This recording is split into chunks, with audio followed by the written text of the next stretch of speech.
നമസ്കാരം. മലയാളി വാർത്ത ഇൻസൈഡിലേക്ക് സ്വാഗതം. ഇന്ന് രാവിലെയാണ് മുൻ മുഖ്യമന്ത്രി പിണറായി വിജയൻ്റെ മകൾ വീണ വിജയൻ പ്രതിയായിട്ടുള്ള എക്സാലോജിക് CMRL മാസപ്പടി കേസിൽ വീണ വിജയനെ അടക്കം 9 പേരെ ചോദ്യം ചെയ്യാൻ ED ഒരുങ്ങുന്നു എന്ന വാർത്ത വന്നത്. കൊച്ചി ഓഫീസിൽ വെള്ളിയാഴ്ച ചോദ്യം ചെയ്യലിന് ഹാജരാകാനാണ് 9 പ്രതികൾക്കും സമൻസ് നൽകിയിരിക്കുന്നത്.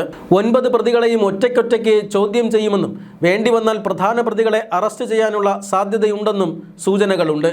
എന്തായാലും ഈ വാർത്ത പുറത്തു വന്നപ്പോൾ തന്നെ എല്ലാവരും ശ്രദ്ധിച്ചത് വിഷയത്തിൽ പാർട്ടിയുടെ പ്രതികരണമായിരുന്നു.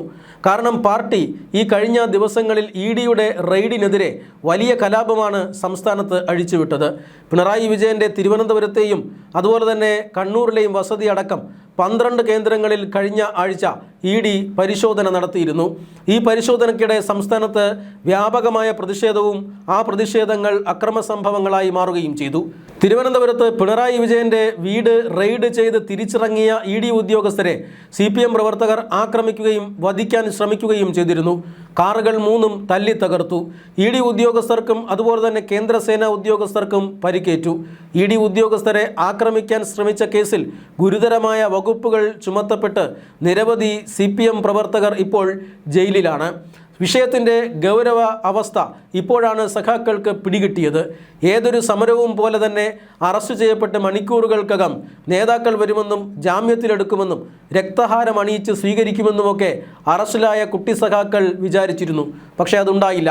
എന്ന് മാത്രമല്ല, ED സംസ്ഥാനത്തിന് പുറത്തെ ജയിലുകളിലേക്ക് ഇവരെ മാറ്റാൻ മാസങ്ങളോളം പുറം ലോകം കാണാതെ കിടക്കാനുമുള്ള സാഹചര്യവുമുണ്ട് എന്ന് അറിഞ്ഞതോടുകൂടി സഖാക്കൾ ജയിലിൽ കിടന്ന് മോങ്ങുകയാണ്. ED നടപടി സ്വീകരിച്ചത് പിണറായി വിജയനെതിരെയല്ല, മറിച്ച് വീണ വിജയനെതിരെയായിരുന്നു. വീണ വിജയൻ പാർട്ടി അംഗമല്ല. എന്നിട്ട് പോലും എന്തിനാണ് പാർട്ടി ഈ വിഷയത്തിൽ ഇടപെട്ടത് എന്ന ചോദ്യം ബാക്കിയായി. ഒരു വകതിരിവുമില്ലാതെയാണ് പാർട്ടി അന്ന് ഈ വിഷയത്തിൽ ഇടപെടൽ നടത്തിയത്. വലിയ ആവേശം കാണിച്ചു. പക്ഷേ പാർട്ടി വലിയ പ്രതിസന്ധിയിലും ചതിക്കുഴിയിലും പെട്ടു. അതുകൊണ്ട് തന്നെ ഇനിയിപ്പോൾ വീണ വിജയനെ ചോദ്യം ചെയ്യുമ്പോഴും വേണ്ടി വന്നാൽ അറസ്റ്റ് ചെയ്യുമ്പോഴും പാർട്ടിയുടെ പ്രതികരണം എന്തായിരിക്കുമെന്നാണ് ജനങ്ങൾ ഉറ്റുനോക്കുന്നത്. ഒരാളും പ്രതിഷേധിക്കാനുണ്ടാവില്ല എന്നാണ് ഇന്ന് നേതാക്കൾ നൽകുന്ന സൂചന. ഇത് വീണയാണ് പറയേണ്ടത്, വീണ അതിന് വിശദീകരണം നൽകുമെന്നാണ് പ്രതീക്ഷിക്കുന്നത് എന്നാണ് ശൈലജ ടീച്ചർ ഇന്ന് വാർത്താലേഖകരോട് പ്രതികരിച്ചത്. മാത്രമല്ല, ജോൺ ബ്രിട്ടാസ് ഇതിൽ അല്പക്കൂടി വിശദമായ പ്രസ്താവന നടത്തി. അതായത് നേരത്തെയുള്ള പാർട്ടിയുടെ മുൻ നിലപാടിൽ നിന്നും പാർട്ടി വ്യതിചലിക്കുന്നു എന്ന സൂചനയാണ് ഇപ്പോൾ ജോൺ ബ്രിട്ടാസ് നൽകിയത്. നേരത്തെ പാർട്ടിയുടെ നിലപാട് വീണ വിജയൻ കൃത്യമായ ഒരു ഇടപാടാണ് നടത്തിയത്, അതിനകത്ത് കള്ളപ്പണത്തിൻ്റെ അംശമില്ല, ബാങ്കിലൂടെ പണം വാങ്ങുകയും നികുതി ഒടുക്കുകയും ചെയ്താൽ പിന്നെ അതിൽ കുറ്റകൃത്യമില്ല എന്നാണ് CPM വാദിച്ചു കൊണ്ടിരുന്നത്. എന്നാൽ ഇന്ന് ജോൺ ബ്രിട്ടാസ്, CPM അംഗമായ ജോൺ ബ്രിട്ടാസ് പറഞ്ഞത് ഇത് കള്ളപ്പണമാണോ എന്നുള്ളതിനെക്കുറിച്ച് തർക്കമുണ്ട് എന്നാണ്. ഇതൊരു തർക്ക വിഷയമാണ്, കോടതി അത് പരിഹരിക്കട്ടെ എന്നാണ്. കോടതി പരിഹരിക്കുന്നത് വരെ പാർട്ടി അക്കാര്യങ്ങൾ നിരീക്ഷിച്ചുകൊണ്ടേ ഇരിക്കും എന്നൊക്കെയാണ് ഇന്ന് ജോൺ ബ്രിട്ടാസ് പറഞ്ഞത്. എന്ന് പറഞ്ഞാൽ ഇത് കള്ളപ്പണമാണോ എന്നൊരു സംശയം തീർച്ചയായും ഇപ്പോൾ പാർട്ടിക്ക് പോലും വന്നിരിക്കുന്നു. എന്ന് പറഞ്ഞാൽ റെയ്ഡുകൾക്ക് പിന്നാലെ വലിയ കൂടിയാലോചനകൾ പാർട്ടിയിൽ നടന്നിരിക്കുന്നു. ആ കൂടിയാലോചനകളിലാണ് പിണറായി വിജയൻ പാർട്ടിയെ പോലും വഞ്ചിച്ചിരിക്കുന്നു എന്നൊരു പക്ഷേ സഖാക്കൾക്ക് മനസ്സിലായിട്ടുണ്ടാവുക. പാർട്ടി അറിയാതെ പടവെട്ടിപ്പിടിച്ച കാര്യങ്ങളാണ് ഇപ്പോൾ ഓരോന്നോരോന്നായി പുറത്തു വന്നുകൊണ്ടിരിക്കുന്നത്. കഴിഞ്ഞ ആഴ്ച നടന്ന റെയ്ഡുകളല്ല യഥാർത്ഥത്തിൽ പിണറായി വിജയനെയും വീണ വിജയനെയും അക്ഷരാർത്ഥത്തിൽ കുടുക്കിയത്. നേരെ മറിച്ച് പിണറായി വിജയനെ ആപ്പിലാക്കിയത് 2019 ജനുവരി മാസത്തിൽ നടന്ന റെയ്ഡാണ്. ആ റെയ്ഡ് നടത്തിയത് ആദായനികുതി വകുപ്പാണ്. CMRLൻ്റെയും എക്സാലോജിക്കിൻ്റെയും കേന്ദ്രങ്ങളിൽ ആദായനികുതി വകുപ്പ് അധികൃതർ ഇരച്ചുകയറി. അന്ന് നടത്തിയ പരിശോധനയിലാണ് വ്യക്തമായ തെളിവുകൾ, കോടികളുടെ കോഴപ്പണത്തിൻ്റെ വ്യക്തമായ തെളിവുകൾ ആദായനികുതി വകുപ്പിന് ലഭിച്ചത്. ആ തെളിവുകളാണ് ആദായനികുതി വകുപ്പ് അതിൻ്റെ അന്തിമ റിപ്പോർട്ടിൽ എഴുതി വച്ചത്. അതായത് ഈ ഒരു തുക ചിലവാക്കിയിരിക്കുന്ന 200 കോടിയോളം വരുന്ന തുക അത് CMRLൻ്റെ യഥാർത്ഥ ചെലവല്ല, ജെനുവിൻ എക്സ്പെൻഡിച്ചർ അല്ല, അത് കോഴ കൊടുത്തതാണ് എന്നാണ് ആദായനികുതി വകുപ്പ് കണ്ടെത്തിയത്. ആ റിപ്പോർട്ട് കോടതിയിൽ പോലും ചോദ്യം ചെയ്യാൻ കഴിയാത്ത ഒരു റിപ്പോർട്ടാണ്. അവിടെ നിന്നും മറ്റൊരു ഏജൻസിക്ക് ഈ കോഴയെക്കുറിച്ച് അന്വേഷണം നടത്താമോ ഇല്ലയോ എന്നതാണ് കഴിഞ്ഞ കുറേ നാളുകളായി നിയമവൃത്തത്തിൽ നടക്കുന്ന ചർച്ച. ആ ചർച്ചയെ സംബന്ധിച്ചിടത്തോളമാണ് എങ്കിൽ ദില്ലി ഹൈക്കോടതിയിലും അതുപോലെ തന്നെ കേരള ഹൈക്കോടതിയിൽ നിന്നും വന്നിട്ടുള്ള നിരവധി വിധിന്യായങ്ങൾ അങ്ങനെ EDക്കും SFIOയ്ക്കുമെല്ലാം അന്വേഷണം നടത്താം എന്നുള്ളതാണ്. 2 വർഷമാണ് നിയമക്കുരുക്കിൽ ED കുരുങ്ങിക്കിടന്നത്. എന്നാൽ 2 വർഷത്തിന് ശേഷം ഇപ്പോൾ EDക്ക് മുന്നിൽ തടസ്സങ്ങളൊന്നും ഇല്ലാതായിരിക്കുന്നു. EDക്ക് അന്വേഷണവുമായി മുന്നോട്ട് പോകാമെന്ന് സിംഗിൾ ബെഞ്ചും ഡിവിഷൻ ബെഞ്ചുമെല്ലാം വിധിച്ചിരിക്കുന്നു. സുപ്രീം കോടതിയിൽ CMRL പോയാലും അനുകൂല വിധി കിട്ടുക പ്രയാസമാണ്. അതുകൊണ്ട് തന്നെ EDക്ക് ഇപ്പോൾ നിയമ തടസ്സങ്ങളൊന്നുമില്ല. എത്രയും വേഗം നടപടിക്രമങ്ങൾ പൂർത്തിയാക്കാനാണ് ED ഇപ്പോൾ ശ്രമിക്കുന്നത്. പരിശോധനകളടക്കം പൂർത്തിയാക്കി ED ഇപ്പോൾ അതിനിർണായകമായ ഒരു ഘട്ടത്തിലേക്ക് കടന്നിരിക്കുന്നു.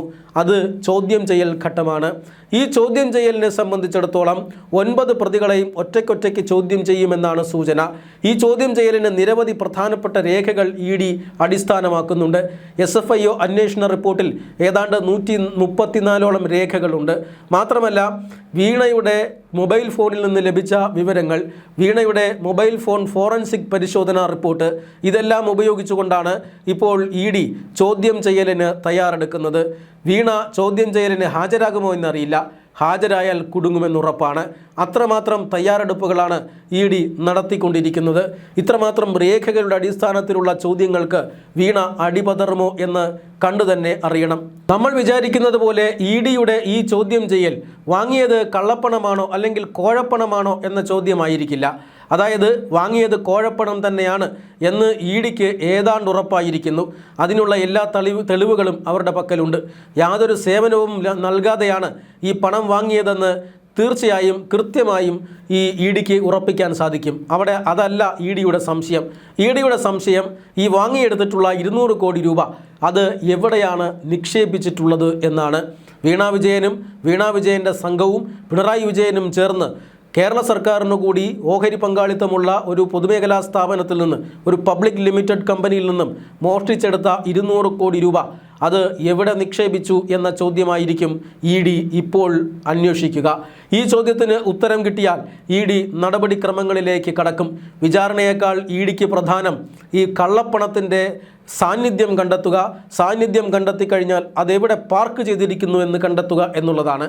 പാർക്ക് ചെയ്ത സ്വത്തോ പണമോ കിട്ടിയാൽ അത് കണ്ടുകെട്ടിക്കഴിഞ്ഞാൽ EDയുടെ പണി തീർന്നു. പിന്നീട് കുറ്റപത്രം സമർപ്പിച്ച് വിചാരണയ്ക്കായി കോടതിയിലേക്ക് പോകും. പക്ഷേ ഈ കണ്ടുകെട്ടലാണ് എല്ലാവരും ഭയക്കുന്നത്.